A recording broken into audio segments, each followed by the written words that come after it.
Welcome to prime time debate. Telangana cabinet సమావేశం కొనసాగుతుంది. ముఖ్యంగా ఈ క్యాబినెట్ సమావేశంలో స్థానిక ఎన్నికలకు సంబంధించిన కీలక నిర్ణయం తీసుకున్నట్లుగా తెలుస్తుంది. ఇందులో భాగంగా 42% రిజర్వేషన్లకి కోర్టులు బ్రేక్ వేశాయి. ఇక్కడ హైకోర్టు, అక్కడ సుప్రీంకోర్టు రెండు కూడా అది రాజ్యాంగ విరుద్ధం. 42% రిజర్వేషన్లు పెంచడం కరెక్ట్ కాదు అంటూ చెప్పిన నేపథ్యంలో అది వాయిదాల మీద వాయిదాలు పడుతూ వస్తుంది. తద్వారా లోకల్ బాడీ ఎన్నికలు కూడా తీవ్ర జాప్యం జరుగుతూ వస్తుంది. ఈ నేపథ్యంలో ఈరోజు తెలంగాణ క్యాబినెట్ ఒక కీలక నిర్ణయం తీసుకున్నట్లు మనకు సమాచారం అవుతుంది. ఇంకా క్యాబినెట్ భేటీ కొనసాగుతున్నప్పటికీ డిసెంబర్ 2వ వారం అంటే డిసెంబర్ 8, 9 తేదీల్లో కాంగ్రెస్ పార్టీ 2 ఏళ్ల పాలన పూర్తవుతున్న నేపథ్యంలో విజయోత్సవాలు నిర్వహిస్తుంది. ఆ తర్వాత స్థానిక ఎన్నికల నోటిఫికేషన్ రానున్నట్లు, షెడ్యూల్ వెలువడినట్లు మనకు సమాచారం అవుతుంది. అంటే డిసెంబర్ 2 లేదా జనవరి 1వ వారంలో స్థానిక ఎన్నికలు జరిగే అవకాశం కనిపిస్తుంది. ఇందులో ఇప్పటి వరకు 42% బీసీలకు రిజర్వేషన్లు ఇచ్చి వెళ్తామంటూ చెప్తూ వచ్చిన అధికార కాంగ్రెస్ పార్టీ ఇప్పుడు ప్రభుత్వ నిర్ణయంతో కొంత వెనక్కి వెళ్ళినట్లు కనిపిస్తుంది. కోర్టుల్లో క్లియరెన్స్ వచ్చే అవకాశం లేదని తేల్చేసిన తెలంగాణ క్యాబినెట్ 42% రిజర్వేషన్లని ఓవరాల్గా పార్టీ పరంగా అమలు చేయాలి. గత పాత రిజర్వేషన్లు ఏదైతే 23% బీసీలకు ఉందో ఆ రిజర్వేషన్ ప్రకారమే ముందుకెళ్ళాలి. మిగిలిన 19% పార్టీ పరంగా భర్తీ చేయాలనే ఒక ఆలోచనతో తెలంగాణ క్యాబినెట్ ముందుకెళ్తున్నట్లు మనకు తెలుస్తుంది. దీంతో పాత రిజర్వేషన్లతో వెళ్తే కోర్టులో ఎలాంటి ఇబ్బంది లేదు. కాబట్టి అదే రకమైన ప్రాసెస్ వెళ్లేందుకు తెలంగాణ క్యాబినెట్ నిర్ణయం తీసుకుంది. ఇది కోర్టులు రిజర్వేషన్లకు 42% రిజర్వేషన్ల పెంపుకు కోర్టులు బ్రేక్ వేస్తే ప్రభుత్వం దిగొచ్చి ఇప్పుడు ఈ నిర్ణయం తీసుకున్నట్లు మనకు అర్థమవుతుంది. మరొక రెండో అంశం ఈరోజు ఫిరాయింపు ఎమ్మెల్యేలకు సంబంధించిన వ్యవహారం ఏదైతే ఉందో ఆ సుప్రీంకోర్టులో చాలా రోజుల నుంచి విచారణ జరుగుతుంది. ఈరోజు సుప్రీంకోర్టు ఒక రకంగా ఫిరాయింపు ఎమ్మెల్యేలను వెంటాడినట్లే ఉన్నాయి సుప్రీంకోర్టు కామెంట్లు. 4 వారాల్లో ఖచ్చితంగా స్పీకర్ ఈ వ్యవహారాన్ని తేల్చాలని, లేకుంటే స్పీకర్ది కోర్టు ధిక్కరనే అవుతుందంటూ ఘాటుగా హుకుం జారీ చేసింది సుప్రీంకోర్టు. అంతేకాదు జనవరి 1 న్యూ ఇయర్ని స్పీకర్ ఎక్కడ జరుపుకుంటారో తెలియదంటూ నర్మగర్భంగా ఒకవేళ విచారణ పూర్తి చేయకపోతే 4 వారాల్లో నిర్ణయం తీసుకోకపోతే స్పీకర్ను కోర్టు ధిక్కరణ కింద ఏదైనా చేయగలం తామనే రకమైన హెచ్చరిక జారీ చేసింది. ఇప్పటి వరకు కోర్టులు స్పీకర్కు కేవలం సూచన మాత్రమే చేస్తాయంటూ చెప్పిన వారికి ఇది కొంత గట్టి షాక్గా చెప్పాలి. ఎందుకంటే ఇది సూచనలా లేదు, ఖచ్చితంగా ఆదేశం. స్పీకర్కు ఆర్డర్ పాస్ చేసినట్లే మనకు ఈరోజు చేసిన వ్యాఖ్యలు, చీఫ్ జస్టిస్ గవాయి చేసిన వ్యాఖ్యలు మనకు కనిపిస్తున్నాయి. దీనిపై ఈ 2 అంశాలపైన చర్చిద్దాం. ఈ 2 తెలంగాణలో చాలా కీలక అంశాలు కాబట్టి ఎమ్మెల్యేల భవితవ్యం, 10 మంది ఎమ్మెల్యేల భవితవ్యాన్ని స్పీకర్ ఏం చేయబోతున్నారు, ఒకవేళ 4 వారాల్లో తేల్చకపోతే స్పీకర్ భవితవ్యాన్ని సుప్రీంకోర్టు ఏమైనా చేసే అవకాశం ఉందా, చేయబోతుందా, ఇదే అంశంపై చర్చిద్దాం. మనతో పాటు డిబేట్లో జరుగుతున్నారు కాంగ్రెస్ పార్టీ నుంచి ఆ పార్టీ నేత చరణ్ కౌశిక్ యాదవ్, బీఆర్ఎస్ నుంచి ఆ పార్టీ నేత రాకేష్ కూడా మనకు లైవ్లో అందుబాటులో ఉన్నారు. ముందు చరణ్ గారితో మాట్లాడదాం. చరణ్ గారు, 2 అంశాలు, 2 కంబైన్డ్ అంశాలే, ఎందుకంటే 2 కోర్టుల్లో కొంత ప్రభుత్వానికి ఇబ్బందికరంగా మారిన అంశాలు.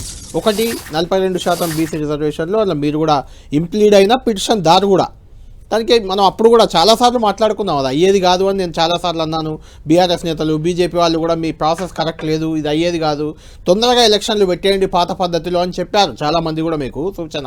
మొత్తానికి క్యాబినెట్ ఇప్పుడు అదే దిశగా కదులుతున్నట్లు మనకు కనిపిస్తుంది. డిసెంబర్ 2వ వారంలో షెడ్యూల్కి రెడీ అవుతున్నారు. అప్పటి వరకు ఎట్లా తేలే అవకాశం లేదు కాబట్టి పాత పద్ధతిలో వెళ్తూ పార్టీ పరంగా 42% ఇవ్వాలి. ముందు దాని గురించి చర్చిద్దాం. అంటే దీనిపై ఇన్ని రోజులు కాలయాపన చేయకుండా ముందే ఈ నిర్ణయం తీసుకుంటే బాగుండేదని అనేవారికి ఏం చెప్తారు? అంటే ఇక్కడ ఇంకా క్యాబినెట్లో ఏం నిర్ణయం తీసుకునేది ఇంకా ప్రకటించలేదు. కాంగ్రెస్ పార్టీ కట్టుబడి ఉంది ఇప్పటివరకైనా. ఎందుకంటే అసెంబ్లీలో బిల్లు పాస్ అయ్యేటప్పుడు కావచ్చు, అసెంబ్లీలో చర్చ అయినప్పుడు ఏ పార్టీ కూడా వ్యతిరేకించలేదు. ఆనాడు కూడా అందరికీ అవకాశం ఇచ్చిన ప్రతిపక్షాలకు ఇది సాధ్యం కాదనో లేకపోతే సలహా సూచనలు కూడా ఇవ్వని పరిస్థితి. యునానిమస్గా బీఆర్ఎస్ పార్టీ కావచ్చు, భారతీయ జనతా పార్టీ మద్దతు ఇచ్చిన పరిస్థితి. కాంగ్రెస్ పార్టీగా రాష్ట్ర ప్రభుత్వం తరఫున చేయాల్సిన ప్రక్రియ ఎక్కడ లోపం జరగకుండా ఎందుకు అసెంబ్లీలో కూడా 9th షెడ్యూల్లో పెట్టాలి దీన్ని అని సూచన చేశారు. ఇప్పుడు కేంద్రం తీసుకోవాలి, అది మీరు చేసేది కాదు అని 9th షెడ్యూల్లో పెట్టాలని చాలా మంది అసలు ఎవరు మద్దతు ఇస్తున్నామని చెప్పారు. బీఆర్ఎస్ పార్టీలు వాకౌట్ చేసి వెళ్ళిపోయారు. బీజేపీ వాకౌట్ చేసి వెళ్ళిపోయారు. కౌన్సిల్లో కల్వకుంట్ల కవిత గారు ఉన్నారు తప్ప మిగతా వాళ్ళు వారు వెళ్ళిపోయారు. భారతీయ జనతా పార్టీ సంబంధించినటువంటి వాళ్ళు కూడా వాకౌట్ చేసిందే అందుకు, ఇది ఇలా కాదు అని వాకౌట్ చేశారు. ఇప్పుడు అదే చెప్తా ఉన్నా, మీరు సలహా సూచనలు ఇవ్వకుండా, అదే కాక భారతీయ జనతా పార్టీ సంబంధించి కూడా కాంగ్రెస్ పార్టీ ముఖ్యమంత్రి రేవంత్ రెడ్డి చాలా సందర్భాల్లో చాలా స్పష్టంగా కిషన్ రెడ్డి గారు, బండి సంజయ్ గారు మేము అఖిలపక్షాన్ని తీసుకొస్తామని చెప్పేసి ప్రధానమంత్రి గారు అయితే వారు అపాయింట్మెంట్ ఇస్తలేరు. రాష్ట్రపతి గారు ఇస్తారు, మీరు అపాయింట్మెంట్ తీసుకుంటే మీ నేతృత్వంలో మీరు రావడానికి సిద్ధంగా ఉన్నామని చెప్పేసి రాష్ట్ర ప్రభుత్వము ముఖ్యమంత్రి గారే స్వయాన కోరిన పరిస్థితి మనం చూస్తూ ఉన్నాం. ఖచ్చితంగా కాంగ్రెస్ పార్టీగా 42% బీసీల రిజర్వేషన్ ఇవ్వాలని ఏకైక లక్ష్యం ముందుకు పోతా ఉన్నాం. డిసెంబర్ 3వ తారీఖు నుంచి హైకోర్టులో కూడా వాదనలు ప్రారంభం కాబోతా ఉన్నాయి. అదే కాకుండా పార్లమెంట్ సమావేశాలు కూడా ప్రారంభం కాబోతా ఉన్నాయి. అదే కాకుండా ఈ లోపు పార్లమెంట్లో కావచ్చు, హైకోర్టులో కావచ్చు, ఇవన్నీ హైకోర్టులో వాదనలు కావచ్చు, పార్లమెంట్లో కావచ్చు, కాంగ్రెస్ పార్టీ ఏం చేస్తే భవిష్యత్తులో బీసీల రిజర్వేషన్ సాధిస్తాం, ఆ దిశగా ఖచ్చితంగా పార్లమెంట్లో పోరాటం చేసే ప్రయత్నం కావచ్చు. హైకోర్టులో ఎలాంటి తీర్పు వస్తుందో చూసిన తర్వాత ఖచ్చితంగా అఖిలపక్షాన్ని సంబంధించి కావచ్చు, పార్టీతో చర్చించిన తర్వాతనే ప్రభుత్వం నిర్ణయం తీసుకుంటుంది. ఖచ్చితంగా బీసీలో 42% రిజర్వేషన్ ఇచ్చే అంశంలో 80% కాంగ్రెస్ పార్టీ వెనకపోదు, ముందే పోతుంది. ఎందుకంటే కాంగ్రెస్ పార్టీ ఈ నిర్ణయం తీసుకుంది కాబట్టి జాతీయ స్థాయిలో ఇంత పెద్ద ఎత్తున చర్చ జరిగింది. జనగణలో కులగన్న జీవని చెప్పేసి భారతీయ జనతా పార్టీ ఒప్పుకున్న తర్వాత కూడా ఢిల్లీలో జంతర్ మంతర్ ధర్నా చేసిన తర్వాత కేంద్రం ఒప్పుకున్న పరిస్థితి. అదే కాకుండా అమిత్ షా గారు కూడా జార్ఖండ్లో మాట ఇచ్చిండు, జార్ఖండ్ ఎలక్షన్ల సందర్భంగా 50% సీలింగ్ ఎత్తేస్తాం, రిజర్వేషన్ పెంచుతామని చెప్పి అమిత్ షా గారు మాట ఇచ్చిండు. కేరళలో ఆర్ఎస్ఎస్ కూడా మాట ఇచ్చింది కాబట్టి కేంద్రము వాళ్ళు అమిత్ షా గారు జార్ఖండ్ లో మాట ఇచ్చిండు. జార్ఖండ్ లో ఇచ్చిన ఓడిపోయినాం కాబట్టి మేము మాట నిలుపుకో అని చెప్తే కుదరదు. కాంగ్రెస్ పార్టీ మేము కామారెడ్డిలో మాట ఇచ్చింది, దాని ప్రకారమే జాతీయ స్థాయిలో ఒత్తిడి తెచ్చినాం. జనగణలో కులగన్న విషయంలో నార్థన్ స్టేట్ ఆల్రెడీ ప్రారంభమైంది, దేశవ్యాప్తంగా కూడా కొన్ని జనగణలో కులగన చేస్తామని చెప్పి భారతీయ జనతా పార్టీ ఒప్పుకొని చేస్తూ ఉంది. అదే కాకుండా అమిత్ షా గారు జార్ఖండ్లో ఇచ్చిన మాట నిలుపుకోవాలని చెప్పి కాంగ్రెస్ పార్టీ కోరుతా ఉంది. ప్రతిపక్ష పార్టీగా కాంగ్రెస్ పార్టీ మద్దతిస్తానికి సిద్ధంగా ఉన్నాడు. భారతీయ జనతా పార్టీ అనుకుంటే 5 నిమిషాల్లో బిల్లు పాస్ అయిపోతుంది. కాబట్టి భారతీయ జనతా పార్టీ దీని విషయంలో స్పందించాల్సిన అవసరం వాళ్ళ మీద ఉంది. అఖిలపక్షం విషయంలో కావచ్చు, రాష్ట్రపతి గారు అపాయింట్మెంట్ కావచ్చు అని కూడా అదే కాకుండా బండి సంజయ్ గారు, కిషన్ రెడ్డి గారు వారికి సంబంధించినటువంటి ఇప్పటివరకు వాళ్ళు మౌనం వహిస్తా ఉన్నారు. దీని విషయంలో వారు స్పష్టం చేయాల్సిన అవసరం ఉంది. రైట్ రాకేష్ గారు, జూబ్లీహిల్స్ ఎన్నికల్లో గెలిచిన ఊపుతో లోకల్ బాడీ ఎన్నికలు, జిహెచ్ఎంసీ ఎన్నికలు అన్నిటికీ కాంగ్రెస్ ప్రభుత్వం, కాంగ్రెస్ పార్టీ అయితే రెడీ అయిపోతుంది. అయితే 42% రిజర్వేషన్ల విషయంలో ఎలాగో కోర్టుల్లో కొంత ఇబ్బందికర వాతావరణం ఉన్న పరిస్థితుల్లో కొంత వెనక్కి తగ్గి పాత పద్ధతిలో వెళ్ళాలని ఇంకా అఫీషియల్గా అనౌన్స్ కాలేదు. కాసేపట్లో మంత్రులు బయటకు వచ్చి చెప్తారేమో. క్యాబినెట్లో అయితే అలాంటి నిర్ణయం జరగబోతుంది అని, జరిగిందని మనకు తెలుస్తుంది. అది క్లారిటీ రావాలి. ఇంకా ఏంటి, మీరు సిద్ధంగా ఉన్నారా? ఎన్నికలకు సిద్ధంగా ఉన్నారా? బీసీ రిజర్వేషన్ల పెంపు అంశంలో మీ పాత్ర చాలా నామమాత్రం, ఎందుకంటే అది కేంద్రం చేయాలి, ఇక్కడ రాష్ట్ర ప్రభుత్వం చేయాలి, అందులో మీ పాత్ర ఏం లేదు. కానీ ఎన్నికలకు ఎలా సిద్ధమవుతున్నారు? గుడ్ ఈవినింగ్ కళ్యాణ్ గారు, గుడ్ ఈవినింగ్ చరణ్ కౌశిక్ గారు, 10 టీవీ ప్రేక్షకులకు గుడ్ ఈవినింగ్ అండి. ఫస్ట్ ఆఫ్ ఆల్ ఇక్కడ గమ్మతైన ఆర్గ్యుమెంట్ ఏం జరుగుతుందంటే, కాంగ్రెస్ పార్టీ చేస్తున్నటువంటి ఆర్గ్యుమెంట్ మా మేనిఫెస్టోలో, కాంగ్రెస్ మేనిఫెస్టోలో పెట్టాం, బీజేపీ అమలు చేయాలి అంటే నిజంగా సాధ్యమా? అది సింపుల్ క్వశ్చన్. ఇప్పుడు కాంగ్రెస్ పార్టీ ఏం డిమాండ్ చేస్తుంది? మా మేనిఫెస్టోలో పెట్టినాం, అది మీరు అమలు చేయండి. సరే, మరి మీ మేనిఫెస్టోలో పెట్టిన 42% రిజర్వేషన్ గురించి పక్కన పెడే దాన్ని ఆపితే ఒకసారి బీసీ రిజర్వేషన్ గురించి మీరు అమలు చేయడం ఒక జూటా హామీ ఎట్టిచ్చారో చెప్పాలంటే, మొన్ననే వైన్స్ టెండర్లు అయినాయి, దాంట్లో కూడా మీరు 42% గౌడన్నలకు దాంట్లో ఏదైతే 15% నుంచి 20%, మేము 15% ఇచ్చాం బీఆర్ఎస్ పార్టీగా గౌడన్నలకు, మీరు 20% ఇస్తామని వాదా చేసిర్రు. మరి ఆ వాదాన్ని మీ చేతిలో ఉన్నది ఎందుకు నిభాయించలేదు? నెంబర్ 1. నెంబర్ 2, 42% మంత్రివర్గంలో రిజర్వేషన్ ఇవ్వచ్చు కదా, అదెందుకు ఇవ్వలేదు? నెంబర్ 2. నెంబర్ 3, ఈరోజు కార్పొరేషన్ చైర్మన్ వేసే దాంట్లో బీసీలకు 42% ఎందుకు ఇవ్వట్లేదు? అవన్నీ కూడా మీ చేతులు ఉన్నాయి కదా. అదేవిధంగా మీరు ఏదైతే సప్లాన్ కింద ఎవ్రీ ఇయర్ 20,000 crores బీసీలకు పెడతా అని చెప్పింది, అవి ఎందుకు పెట్టలేదు? మరి వీళ్ళ చేతిలో ఉన్నాయి కూడా పెట్టకుండా ఎప్పుడూ అబద్ధాలు ఆడుతూ అబద్ధాల మీద, పునాదుల మీద నిర్మాణం చేసుకుంటూ పోతున్నటువంటి సంఘటన కాంగ్రెస్ పార్టీని చూడడం జరుగుతుంది. 11 సంవత్సరాలే కదా బీజేపీ వచ్చి, అంతకుముందు మొత్తం కాంగ్రెస్ పార్టీ ఉంది కదా, సెంట్రల్లో కాంగ్రెస్ పార్టీ ఉండే, స్టేట్లో కాంగ్రెస్ పార్టీ ఉండే. అసలు ఈ రిజర్వేషన్ తగ్గడానికి కారణమే కాంగ్రెస్ పార్టీ. ఎందుకంటే ఆ రోజు కాంగ్రెస్ పార్టీ ముఖ్యమంత్రిగా ఉన్నప్పుడు, ఎందుకంటే ఇది 2013లో హైకోర్టులో సబ్మిట్ చేసిన అఫిడవిట్, ఉమ్మడి ఆంధ్రప్రదేశ్గా ఉన్నప్పుడు ఆ రోజు ఉన్నటువంటి కాంగ్రెస్ పార్టీ రిజర్వేషన్లు తగ్గిస్తూ ఏదైతే హైకోర్టులో అఫిడవిట్ దాఖలు చేసిందో అవి 2 రాష్ట్ర ప్రభుత్వాలు భరించాల్సి వచ్చినాయి. ఈ రోజు కాంగ్రెస్ పార్టీ పక్కన ఆంధ్రప్రదేశ్లో లేదు కావచ్చు, కానీ ఆంధ్రప్రదేశ్లో కూడా రిజర్వేషన్లు తగ్గడానికి కారణం కాంగ్రెస్ పార్టీయే, బీసీ రిజర్వేషన్లు తగ్గడానికి కాంగ్రెస్ పార్టీయే. కాబట్టి ఈ కంప్లీట్ బాధ్యత కాంగ్రెస్ పార్టీ ఉన్నప్పుడు కూడా అబద్ధ మాటల ద్వారా ముందుకు పోవడం జరుగుతుంది. మీరు ఇంకో మాట అడిగారు, జూబ్లీహిల్స్ ఎలక్షన్ల ద్వారా వాళ్ళు గెలుపు. సార్, జూబ్లీహిల్స్ ఎలక్షన్లో మాకు మా ఓట్లు గతంలో ఏవైతే వచ్చినాయో దానికంటే ఒక 2,000 ఓట్లు పెరిగినాయి, మాకు తగ్గలేదు.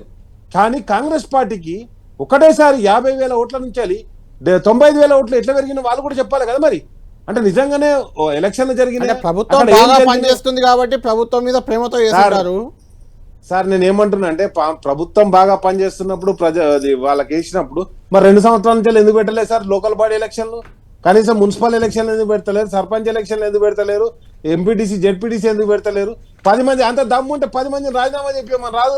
ఇప్పుడు ఆల్రెడీ అక్కడ ముక్కులు రాజు చేపించారు కదా, వెస్ట్ బెంగాల్ హైకోర్టు కొట్టేసింది కదా. ఇక్కడ ఎందుకు ఇంకా సమయాల మీద సమయాలు తీసుకుంటున్నారు? నేను ఏమంటున్నా అంటే ఈ రాష్ట్ర ముఖ్యమంత్రి స్వయంగా చెప్పడం జరిగింది మొన్న ఒక సభలో, నేను మంత్రివర్గంలో స్థానం గురించి పైరవి చేయడానికి పోయిన ఒక పెద్ద మంత్రి దగ్గరికి అని చెప్పుకున్నాడు. అంటే గతంలో కోమటిరెడ్డి వెంకటరెడ్డి గారు కామెంట్ చేసిర్రు, ఆయన ఏమన్నంటే 50 కోట్లు పెట్టి ఆ పదవి కొనుకొచ్చుకున్నాడని. ఆయననే ముఖ్యమంత్రి గారు స్వయంగా చెప్పిర్రు, నేను మంత్రి పదవి గురించే పైరవి చేయడానికి పోయినా అని. ఇవన్నీ పైరవికారులు ముచ్చట్లు మనకు తెలియనియా సార్? కాబట్టి నేను ఏమంటున్నా అంటే ఈరోజు 6 హామీలు అమలు చేయలేనటువంటి పరిస్థితి, 6 హామీలు ఎక్కడ అమలు చేస్తలేనటువంటి కాంగ్రెస్ పార్టీ ఈరోజు మరొకసారి అబద్ధాల ద్వారా తన ప్రజల్ని మోసం రెడీగా ఉన్నారా రాకేష్ గారు చేయడానికి లోకల్ బాడీ ఎన్నికలకు, జిహెచ్ఎంసీ ఎన్నికలకు? ఎందుకంటే జూబ్లీహిల్స్ కొంచెం ఎదురు దెబ్బ తగిలినట్టే ఉంది కదా మీకు. మాకు దెబ్బ ఎక్కడ తగలేదండి కళ్యాణ్ గారు, మీకు స్పష్టంగా చెప్తున్నా. మేము అదే చెప్పాం మీకు. గతంలో మాగంటి గోపి గారు సాధించినటువంటి ఓట్ల కంటే 2,000 ఓట్లు ఎక్కువనే వచ్చినాయి తప్పితే మాకు తక్కువ రాలేదు. మేము ప్రతిపక్షంలో ఉన్నా కానీ మేము 75,000 ఓట్లు సాధించుకోగలిగినాం. ఆ రోజు పాలక పక్షంగా ఉండి మేము 74,000 అయితే ఈరోజు ప్రతిపక్షంగా ఉండి 75,500, 600 చిల్లర సాధించుకోగలిగినాం. నేను ఒకటే అంటున్నా, మా ఓట్లు ఎక్కడ తగ్గలేదు. అదే విధంగా నేను ఏమంటున్నా అంటే జిహెచ్ఎంసీ కావచ్చు, లోకల్ బాడీలు కావచ్చు, మేము ఎదుర్కోవడానికి సిద్ధంగా ఉన్నాం. ఈరోజు ఇంకొకటి స్పష్టత ఏర్పడ్డది ప్రజలకు కూడా. ఈ రాష్ట్రంలో ప్రతిపక్ష పార్టీ ఎవరు అంటే బీఆర్ఎస్ పార్టీయే. కాంగ్రెస్ పార్టీ బీఆర్ఎస్ పార్టీ కదా ముఖాముఖి తలబడేది. గతంలో మనం చూసాం జిహెచ్ఎంసీ ఎలక్షన్లలో కూడా 3 స్థానాలే వచ్చినాయి మరి కాంగ్రెస్ పార్టీకి. ఈసారి ఎన్ని స్థానాలు వస్తాయో చూద్దాం. అండ్ నెక్స్ట్ వచ్చేసి నేనేమంటానంటే ఒక్క జూబ్లీహిల్స్ ఎలక్షన్ల గురించే గల్లీ తిరిగిన ముఖ్యమంత్రి గారు దాదాపుగా 9 బహిరంగ సభలు పెట్టిండ్రు, 4 ప్రెస్ మీట్లు పెట్టిండు. అయినా కానీ వాళ్ళు సాధించిన బొటాబొటి మెజార్టీతో విజయం సాధించడం జరిగింది. కాబట్టి మా ఓట్ల శాతం ఎక్కడ తగ్గలేదు, మా సీట్ల శాతం కూడా తగ్గది. రాబోయే ఎలక్షన్లకు మేము సిద్ధంగా ఉన్నాం. ఒక మాట మాత్రం చెప్తున్నా, ఈ రోజు కాంగ్రెస్ పార్టీ ఏదైతే 42% రిజర్వేషన్ ఇచ్చే ఎలక్షన్లకు పోతాని చెప్పడం జరిగిందో, 42% రిజర్వేషన్ ఏ విధంగా సాధిస్తారో ఇప్పటివరకు కూడా దానికి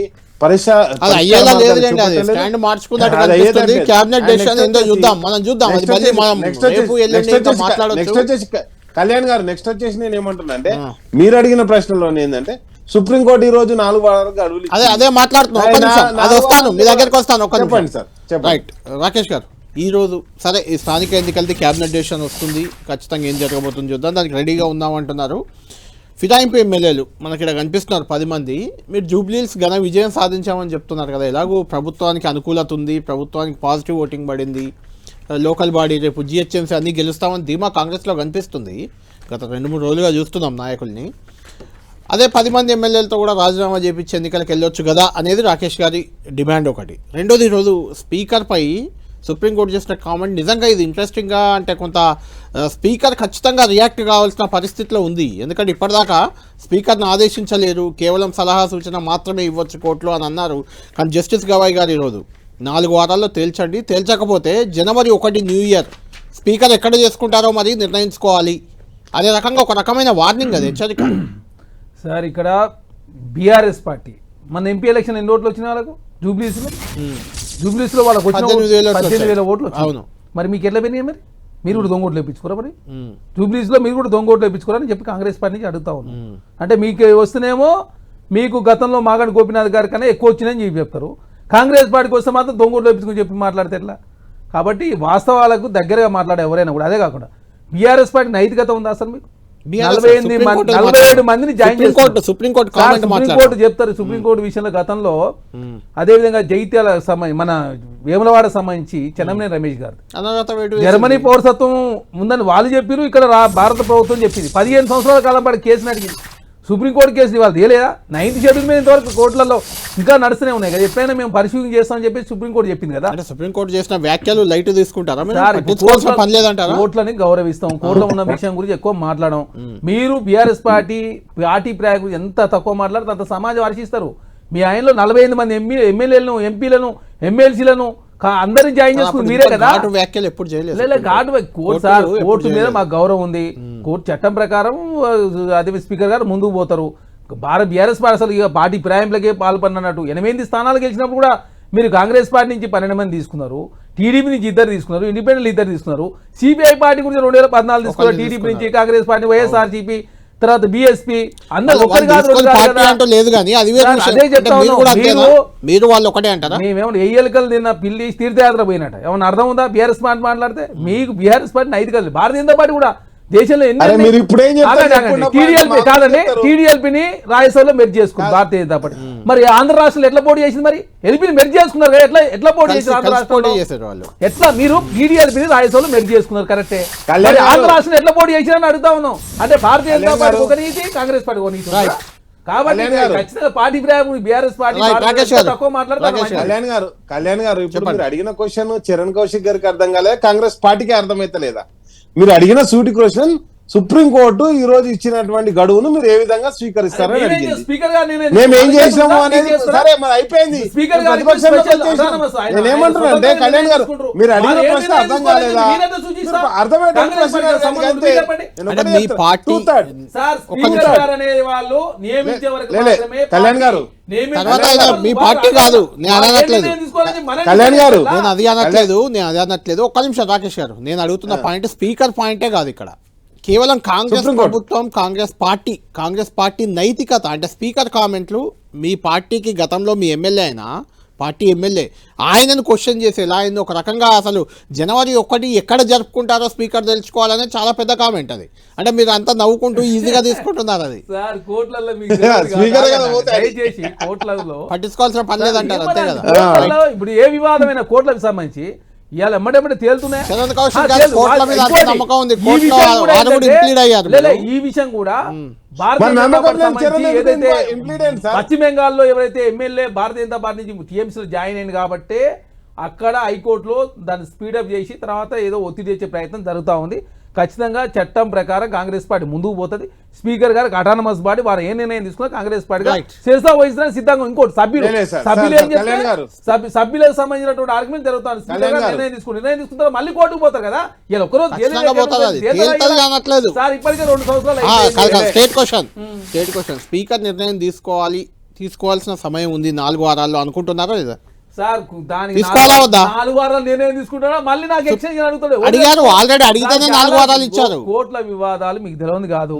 ఇవాళ అయితే అనేది నెల రోజులు పట్టవచ్చు, సంవత్సరం అది చంద్రమనేని రమేష్ బాబుది 15 ఏళ్ళు నడిచింది, ఇది ఒక 10 ఏళ్ళు నడుస్తుంది అనే ధీమాగా ఉన్నారు చరణ్ కౌశిక్ గారు. మీరేం చెప్తారు చెప్పండి. సార్ చరణ్ కౌశిక్ గారు ఎంత తెలివిగా సమాధానం చెప్పారంటే ధీమా 1 మినిట్ సార్ 42% రిజర్వేషన్ నేను కూడా హైకోర్టులో ఇంప్లీడ్ అయినా, కానీ అది కూడా 10-15 సంవత్సరాలు పడతాయి కాబట్టి అప్పటికి మా ప్రభుత్వం ఉంటుందో ఉండదో అని చెప్తే అలానే ఉంది. అట్లనే చెప్తుండు కదా సార్. కాబట్టి నేను ఏమంటున్నా అంటే ఇప్పుడు 4 వారాల గడువు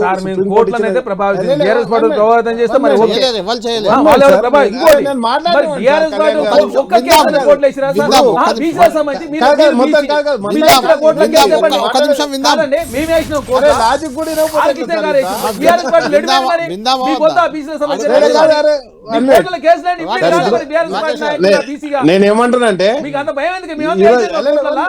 ఆగుతారా ఆగరా ఎందుకు సార్? ఇప్పుడు కళ్యాణ్ గారు నన్ను క్వశ్చన్ అడిగారు, నేనేమంటానంటే కోట్ల మీద నమ్మకం లేదని కాంగ్రెస్ పార్టీ ప్రకటించిన తర్వాత మనం దాని గురించి ఎట్లా చర్చ మాట్లాడతాం?